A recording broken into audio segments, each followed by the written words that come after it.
So I'm going to give some tips on getting out of sand traps. This is by request by a viewer named Marie.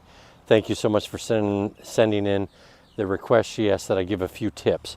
Okay, so first thing that we're going to go over is obviously in the sand trap, you need to use a sand wedge. I'm going to be using a 56 right here for part of my demonstration, and I also have a 62.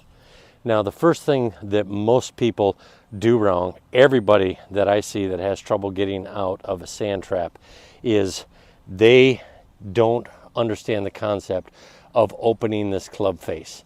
They need to open the club face to where it's pointing sky high. If this is what your club face looks like, what you need to do is you need to open it to where it's sky high, to where the face is pointing up towards the sky, okay? If you don't open that face way up, then you're going to run the risk of digging too deep, and you're going to hit a low shot that's going to hit the face of the sand trap, and it's just going to roll right back, and you're going to be super frustrated, okay? The second thing that we need to do is, you may have heard of people talking about how you want to dig your feet in so you get a nice firm foundation. If you hear that, you're probably listening to somebody who doesn't really understand the sand shot. We're not digging our feet in to get a firm foundation. We're digging our feet in because we want to lower our body so that the bottom of our swing is way below the ball. What we need to do in this shot is we need to hit the sand, not the ball. And we're trying to hit the sand a good inch or two behind the ball. Now, I talked about opening up that club face. When you open the club face, another thing people will do wrong is they'll take their normal grip and they'll have the face in normal position, and then they'll open it this way. Don't do that, because what that's going to do is when you come through, you're going to roll it right back closed. What you do is you open the face first, then take your grip. So I have a very open face here. Very, very open, okay? Then you want to take it up very steeply, and you want to come down nice and steep. You want to hit down into the sand like you're trying to throw a bunch of sand out from underneath the ball, okay? When you first start learning this, you want to go deep. Go as deep as you can, okay? And another thing is, don't try to swing real hard. I'm going to show you. Nice light shot here. Not a whole lot of force.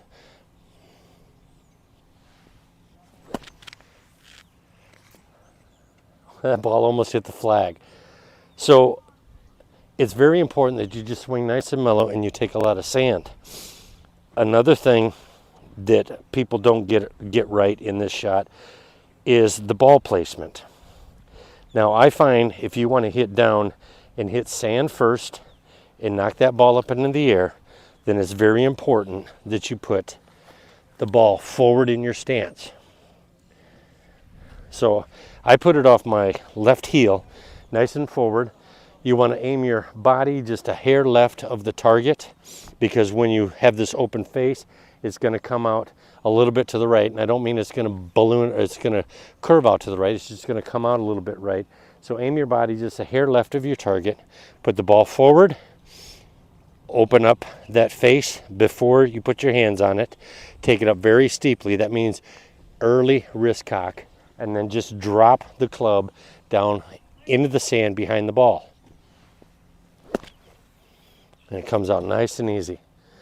Just like that. Now, I have a 62 degree and I have a 56 degree. What are the differences? Well, the 56 has more bounce and it's a lower loft. So I'm going to use this for a standard bunker shot. When I need to go really high because I have a very high lip, then I'm going to use my 62.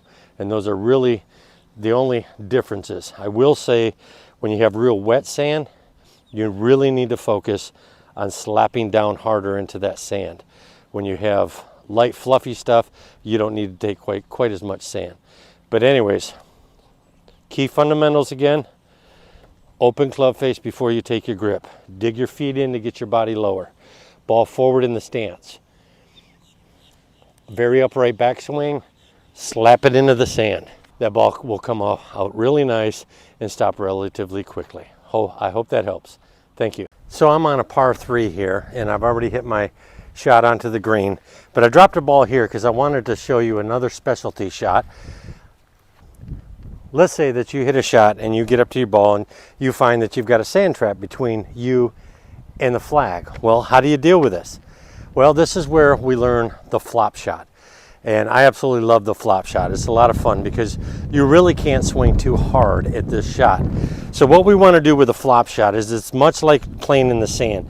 We want to open that club face way up. And when I say way up, I mean to where it's pointed to the sky. I have no obstructions in front of me. I've got some green to work with, but this ball's not going to roll out a lot. What I'm going to do is I'm going to put my weight a little forward. I'm going to put the ball way forward in my stance, just so you can see it's going to be way forward in my stance, like here. I'm going to lean forward a bit. I'm going to take the club up very sharply, and I'm going to swing down with a lot of energy.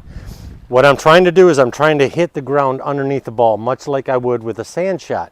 You'll see this ball will pop up high into the sky and land softly on the green. Now, one of the things you want to do here is since you are opening it way up and you're putting it forward in your stance, you're going to want to have a little bit of an open stance. Kind of aim your body a little bit left of your target because you're going to come across it and this ball is going to come out a little bit to the right. So here we go. Let's try a flop shot. Another thing very important, you want to make sure your hands do not roll at all. This is going to just go just like that, okay? So here we go. We're going to hit a flop shot.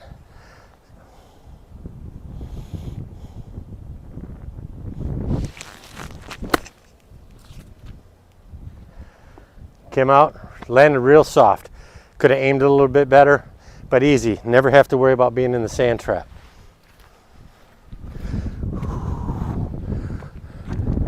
Hi, welcome to Your Simple Golf Swing. I'm Matt. Today we're going to talk about chipping. One of my viewers asked me if I could do something on the short game. So here I've got a little bit of chip. I've got to go up onto the green and roll out a little bit to the flag. I approach chipping in a couple of different ways. I look at the distance I need to carry it onto the green and then how far I need to roll it out. This will help me determine which lofted club I'm going to use. I like to try to control my distances by the loft of the club that I need to use. I've got about a 50% shot. 50% of my shot has to land on the green, and then the other 50% has to roll out. Now I've got a few different wedges. I've got a 62 degree, a 56, a 50, and then about a 45. So I'm going to use my 56 here, and this will help demonstrate to you the proper chipping technique. So what we want to do here is we want to do what's called a hinge and hold, and use our shoulders to turn into the ball. We don't want to be using our hips. One thing that I like to do is I like to line up my club right behind the ball. I put the ball forward in my stance. I put most of my weight on my left side. And then what I want to do is I want to stare with my eyes right down at the bottom of the ball, right where it's touching the grass. That will help me concentrate on getting nice, crisp action. And then all I'm going to do is I'm going to hinge forward a little bit, and I'm going to turn my shoulders, and I'm just going to do a shoulder chip. I'm not going to use my wrist, and I'm not going to use my arms. I'm just going to turn my shoulders and chip into the ball. Again, I control my distances by the loft of the club that I'm going to use. Now here I'm using the 56. So we go ahead and we line up. Because my feet are a little bit open to the target line, I'm aiming a little bit to the right. I grip down a little bit, take one last look at my landing area, which is just onto the green. I do a little forward press, and then I just chip like that, and it rolls up there nice. So give that a try. If you need the ball to roll out a little further, then you would just use a more lofted club. And it's really the same principle. Now that one took off lower, and it's going to roll out further. So give that a try. I hope that helps you out with your chipping.